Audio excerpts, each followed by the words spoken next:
Teman-teman wartawan memahami bahwa pelantikan ini kalau dari sisi waktu, timing, bertepatan dengan proses kita di Kementerian Keuangan sedang menyusun rancangan anggaran pendapatan dan belanja negara atau RAPBN tahun 2025. Kementerian Keuangan ini adalah institusi yang unik karena kami bertugas dan bertanggung jawab untuk menyusun anggaran pendapatan dan belanja negara RUU-nya yang akan diserahkan oleh Bapak Presiden saat ini, yaitu Presiden Jokowi, untuk dibahas dengan DPR.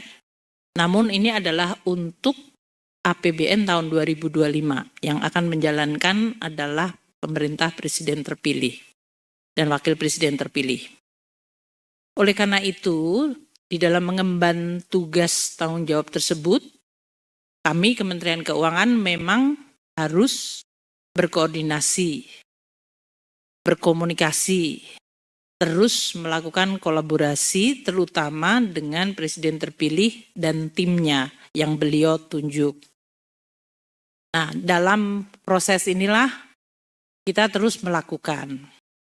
Sementara di dalam proses kami menyusun RAPBN, telah dimulai dengan pembahasan pokok-pokok kebijakan fiskal PPKF dan kebijakan ekonomi makro KEM. Jadi KEM PPKF. Itu telah dibahas dan sudah disimpulkan pembahasan dengan Komisi 11 dan Badan Anggaran. Termasuk di dalamnya pembahasan mengenai asumsi dasar makro yang akan dipakai sebagai landasan perhitungan dan penyusunan RAPBN 2025.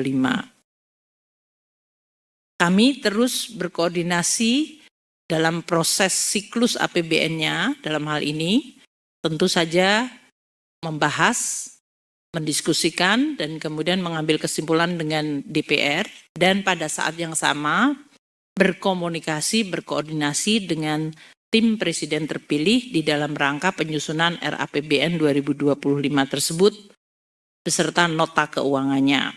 Ini tujuannya adalah agar RAPBN 2025 mencerminkan dan sekaligus sinkron dengan prioritas kebijakan dari Presiden terpilih dan Wakil Presiden terpilih.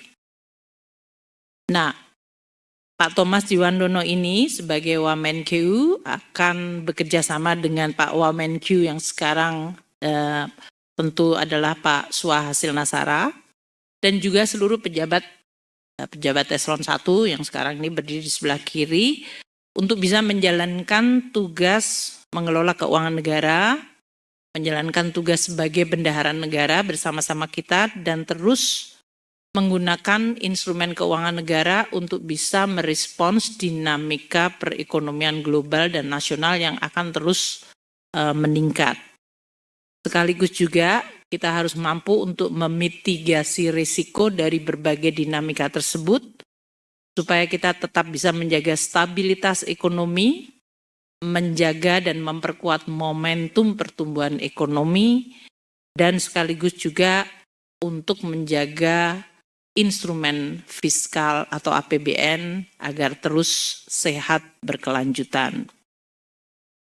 Sebagai Wakil Menteri Keuangan 2, Mas Tommy dalam hal ini akan semakin memperkuat kami di Kementerian Keuangan dan di dalam berkoordinasi dengan tim proses transisi ini, di dalam proses transisi pemerintahan ini. Dengan demikian kita harapkan proses transisi ini akan terus berjalan secara lancar, baik, dan menjaga keberlanjutan dari pengelolaan keuangan negara yang berdasarkan tata kelola yang baik, prudent, akuntabel, disiplin, dan kredibel. Nah, karena Mas Tommy ini sudah menjadi Ketua Tim Gugus Sinkronisasi terutama untuk bidang ekonomi dan keuangan, dan selama ini sebetulnya lebih dari 3 bulan ya Mas Tommy ya, kita terus sudah berkoordinasi secara cukup intensif. Kami Kementerian Keuangan semuanya tentu sekali lagi menyampaikan selamat dan selamat datang, dan sekaligus juga akan bersama-sama menjaga instrumen fiskal ini, keuangan negara, agar terus menjadi instrumen yang mampu menjawab tantangan zaman hari ini dan ke depan, dan terus menjadi instrumen yang bisa diandalkan di dalam mencapai tujuan kita bernegara. Mungkin demikian yang bisa saya sampaikan. Download Tribun X sekarang, menghadirkan lokal menjadi Indonesia.